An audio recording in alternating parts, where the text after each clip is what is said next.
Oh my gosh, you have got to be kidding me. Folks, I can't make this stuff up. I just mystery shopped a dealership that had some interest in our service training. And I decided to call and ask for a price on a brake job on a 6-year-old vehicle. Now, when I called, they got a telephone prompt and I pressed 0 for the operator and asked for service. She then transferred me over to what I assumed was a service BDC, and I spoke with Kimberly.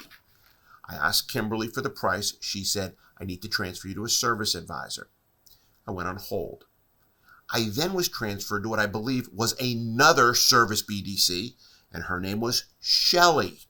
And I asked Shelley if I could get a price on a brake job on this 6-year-old vehicle. She said, I need to transfer you to a service advisor. I said, okay. I then was transferred and I spoke to Cameron. And I asked Cameron, who was a service advisor, could I get a price on a brake job on this 6-year-old vehicle?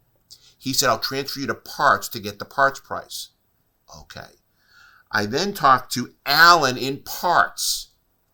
He asked me, what exactly did I want done on the brake job? Did I want rotors, pads, caliper? I don't know. So he said, well, let me give you pads and rotors. And he gave me the cost. Then I asked, does that include labor? And he said, no, just the parts. And then I had to ask, well, how do I get the rate for the labor? I'll transfer you to somebody. Then he transferred me to Dom. Dom was another service advisor. Dom, can I please get the labor rate for doing this brake job on my 6-year-old car? And he told me $220 per axle. I said, okay, thank you very much. And that was the end of the conversation. 5 people. I was on the phone for 6 minutes. Do you realize most people would never go through that, let alone be on the phone for 6 minutes?